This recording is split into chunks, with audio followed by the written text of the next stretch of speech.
se a maior ameaça ao rigor científico não vier de extremistas religiosos, mas sim de cientistas tentando ser, puramente educados. É uma provocação bem forte para começar, né? Mas é exatamente o que as nossas fontes sugerem hoje. Pois é. Bem-vindas e bem-vindos a mais um mergulho profundo nas nossas fontes. Hoje a gente tem um material na mesa que é, nossa, fascinante. Com certeza, é um conjunto bem denso e, francamente, cheio de tensões estruturais que a academia raramente discute de forma aberta, sabe? Exato. A nossa bússola para essa conversa de hoje é um arquivo de áudio bem incisivo de um pesquisador e ele leva a gente direto para os bastidores das publicações científicas. Uhum.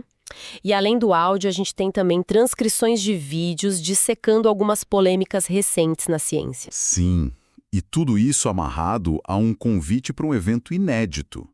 A missão do nosso mergulho hoje é explorar o panorama e os obstáculos de se pesquisar o ateísmo aqui no Brasil. Que é um campo minado, né? Totalmente. E o farol dessa discussão toda é a primeira mesa redonda, Pesquisas em Ateísmo no Brasil, que está marcada para o dia 24 de março de 2026, às 20 horas. Isso mesmo. A gente vai entender por que pesquisar a ausência de crença nas universidades resulta no que o autor do nosso áudio chama de dupla punição. Nossa, essa parte da dupla punição me deixou muito intrigado. Mas antes da gente entrar nos detalhes de como esse grupo está tentando mudar o jogo de fora para dentro, a gente precisa fazer um aviso rápido. Há sim uma pausa metodológica fundamental. É importantíssimo deixar claro para quem nos ouve que as fontes de hoje contêm críticas bem severas. Pegam pesado mesmo. Sim, o autor do áudio e os vídeos direcionam questionamentos fortíssimos tanto à religião quanto aos métodos de pesquisadores, tipo de ambos os lados. Então, o nosso papel aqui não é tomar partido. De jeito nenhum. A gente não está aqui para dizer se a religião faz bem ou mal, nem para julgar o ateísmo. Exato. O objetivo é estritamente analítico. A gente vai relatar como funcionam essas engrenagens de publicação e os vieses que o próprio material original denuncia. Perfeito. Então, focando nessa engrenagem, vamos olhar para o nível individual primeiro. A rotina diária de quem faz ciência. O áudio fala muito dessa tal de dupla punição. É um conceito bem interessante. A primeira punição, segundo ele, é o pacote padrão que qualquer cientista enfrenta, né? Burocracia, demora das revistas, aquela luta por financiamento. O perrengue normal. Isso. Mas a segunda punição é uma resistência monumental. É um viés pró-religião que vem de onde a pessoa menos espera, tipo, dos próprios colegas e revisores. E o mais bizarro é que não são fanáticos religiosos barrando a pesquisa, né? O áudio conta uma anedota de um professor universitário que se declara não religioso. Essa história é fantástica. Ele era abertamente não religioso e, no começo, ajudou bastante o autor da pesquisa. Sim, ele usou o sistema da universidade para baixar 4 artigos caríssimos sobre apologética cristã. Ele parecia super a favor de expor os problemas metodológicos. Mas aí vem a reviravolta. Exato. Na mesma conversa, esse professor vira e pede para o autor segurar a mão. Pede para suavizar as críticas para não ofender o cristianismo. É um absurdo se a gente pensar no rigor científico, né? Certo. Vamos desempacotar isso. É tipo você ter um árbitro de futebol que diz que não torce para nenhum time, mas antes do jogo ele vai no vestiário e fala: olha, não chuta a bola muito forte porque a camisa do adversário é bonita demais. Nossa, é uma analogia perfeita. O que é fascinante aqui é que essa reverência não tem nada a ver com dados, sabe? O autor do áudio até questiona o professor e a resposta dele é que ele admira a figura de Jesus. E o áudio rebate isso de um jeito muito afiado. Ele diz que as pessoas não admiram o Jesus histórico real, mas sim um simulacro. Um produto, né? Sim, ele chega a descrever a religião como a maior máquina de propaganda da história. Tipo, muito antes da Coca-Cola existir, eles já tinham esse marketing impecável. E esse marketing é tão forte que contamina até a análise fria de um cientista ateu. E o áudio mostra como isso abre portas para coisas bem problemáticas entrarem na ciência convencional. Caramba, verdade. Ele cita aquele caso da ciência negativa. Isso. Um grupo conseguiu publicar 4 artigos atacando a teoria da evolução, mas usando ângulos super específicos, sem propor nenhuma hipótese testável no lugar. E o pior, não foi numa revista de teologia, né?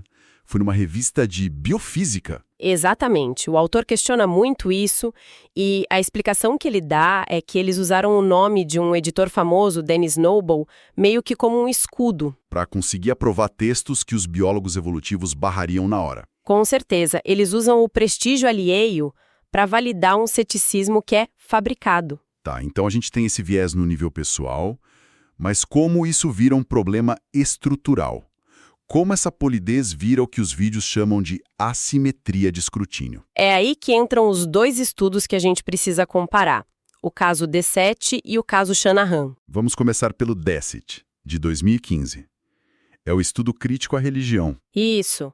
Foi um estudo gigante, com mais de 1.000 crianças em 6 países. Eles usaram aquele jogo do ditador. Ah, o jogo dos adesivos, né? Esse mesmo. A criança ganha uns adesivos bonitos e tem que decidir, de forma anônima, quantos ela quer dar para uma criança que ela não conhece. E o resultado original deu o que falar. Eles disseram que crianças de lares religiosos eram menos altruístas. A imprensa, nossa, adorou isso. Sim, fez muito barulho. Mas aí, em 2019, o artigo foi retratado pelos próprios autores. Porque acharam um erro de estatística? Exato. Uma equipe independente viu que eles trataram a variável de país como contínua em vez de categórica. Traduzindo isso do statistiquês, seria como achar que existe uma distância matemática numa régua entre ser brasileiro, canadense e turco. Não faz sentido. Isso seria colocar cada país numa caixinha separada, categorizar. E quando eles corrigiram isso... A diferença gigante de generosidade baseada só na religião sumiu. Sumiu. O que explicava a diferença eram as discrepâncias culturais de cada país, não o rótulo religioso da família. Aqui é que a coisa fica realmente interessante, porque, sendo advogado do diabo, isso não é a ciência funcionando como deve. Acho o erro, corrige e retrata o artigo, porque isso é prova de viés. Isso levanta uma questão importante.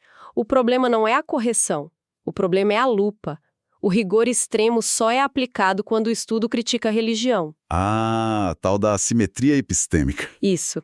E para entender essa simetria, a gente olha para o estudo do Shanahan, de 2018, que era super favorável à religião. Nossa, o contraste é bizarro. O estudo concluiu que ir à igreja na adolescência reduziu o uso de maconha, atrasava a vida sexual, tudo de bom. Só que as falhas metodológicas que os vídeos apontam nesse estudo são absurdas. A amostra deles, por exemplo. Era super restrita, né? Adolescentes brancos, classe média, filhos de enfermeiras nos Estados Unidos nos anos 90. E eles queriam fazer disso uma regra geral. Sim, e o grupo de controle também era uma bagunça. Eles colocaram todo mundo que nunca frequenta a igreja no mesmo balaio. Tipo, ateus convictos misturados com quem tem preguiça de acordar cedo no domingo, ou quem sofreu trauma na igreja. Exato. E omitiram completamente qualquer possível efeito negativo da religião. Nenhuma palavra sobre repressão ou preconceito. E tem o detalhe financeiro que não dá para ignorar. A pesquisa foi financiada pela Fundação Templeton, que gasta milhões tentando harmonizar ciência e fé. E o mais chocante é que, com todas essas falhas estruturais massivas, o artigo continua publicado e super citado. Recebeu um passe livre total. É a diferença entre procurar um erro de vírgula num texto que te incomoda e aceitar um texto todo bagunçado porque a conclusão é confortável. Perfeito. E tem um detalhe no caso do DECIT que a retratação acabou meio que apagando. Mesmo depois de consertar a matemática, ainda sobrou uma correlaçãozinha negativa ali, não sobrou? Sim, sobrou uma diferença pequena, uns 0,2 adesivos a menos, mas estatisticamente significativa. Só que não era ligada ao rótulo da religião, e sim à intensidade da prática em casa. Quanto mais rígida e intensa a religião na família, menos adesivos a criança dividia anonimamente. E o contraste com os questionários é hilário. Os pais dessas crianças altamente praticantes juravam que elas eram o poço da generosidade. E aí entra aquele conceito maravilhoso da psicologia, o licenciamento moral. Exatamente, o moral license. É super aplicável, né? Imagina uma dieta. Alguém come salada a semana toda, vai pra academia e no domingo a voz na cabeça diz: "Ah, eu fui tão bem que mereço comer essa pizza inteira sozinho." É o crédito moral. A criança já tem uma aura de moralidade tão forte pela prática religiosa da família que na hora do jogo anônimo ela acha que tem crédito suficiente para ser egoísta com os adesivos. E ela não precisa provar nada pra ninguém. É fascinante. E a retratação meio que soterrou esse debate psicológico todo. Infelizmente. Então, com todo esse cenário de um sistema acadêmico blindado, com viés, o que um pesquisador da descrença pode fazer? A saída que as fontes apontam é justamente o evento do dia 24 de março. Sim, a primeira mesa redonda sobre pesquisas em ateísmo. Vai ser no YouTube, gratuito, às 20 horas. O foco deles é quem está ali na base, sabe? Fazendo TCC, iniciação científica, mestrado, doutorado. E o alvo é essa galera jovem. E a mensagem principal é muito forte. Saiam da concha. Se conectarmos isso com o quadro geral, é um chamado para a academia acordar. Os ateus são historicamente defensores ferozes da ciência, mas continuam marginalizados dentro da própria estrutura que eles defendem. Então, o que tudo isso significa? Para mim, é como criar uma gravadora de música independente. A Rádio Grande não quer tocar seu som? Beleza, eles estão construindo o próprio palco. É uma ótima forma de ver. E o palco que eles montaram é incrível. Não é só um grupo de pessoas concordando entre si. O painel é super diverso. Tem de tudo, né? Tem o Jorge Guerra Pires, que é doutor em bioinformática, junto com o Ricardo Cortes Lopes, que é doutor em sociologia. Colisões de disciplinas. Tem o Guilherme Natividade, das ciências sociais, a Kelly Cristina Gaia Viva, da história, além dos jornalistas e analistas mediando isso tudo. Imagina o rigor que sai de um debate entre um bioinformata e um sociólogo sobre como medir a descrença na sociedade. O atrito ali gera a qualidade que falta nessas revistas com viés. E a parte mais legal do panfleto é que eles abrem espaço para a audiência sugerir nomes de pesquisadores e trabalhos. Eles estão mapeando a comunidade em tempo real, furando aquele bloqueio da revisão por pares isolada. É uma rede de proteção mesmo. Bom, que jornada a gente fez hoje com essas fontes? A gente começou lá na barreira cultural de um professor bem intencionado que pediu polidez. E vimos como isso escalou para uma assimetria sistêmica absurda, comparando Dessetia e Shanahan. Para terminar com essa iniciativa fantástica de mudar a ciência brasileira de fora para dentro. E vale reforçar para quem está acompanhando a gente, não é sobre julgar se o ateísmo está certo ou a religião está errada. É sobre como o conhecimento é construído e quem decide o que é verdade científica. Exatamente. É sobre quem tem o poder da caneta e da revisão. E para a gente encerrar a nossa investigação de hoje, eu queria deixar uma reflexão para quem os ouve, pensar com calma. Se a ciência, que a gente acha que é o pilar da verdade absoluta, pode ser tão moldada pelo que a sociedade quer ouvir, quais outros consensos inquestionáveis que a gente aceita todo dia são só, na verdade, os reflexos dos nossos próprios vieses culturais? Fica aí a pergunta. Até o nosso próximo mergulho.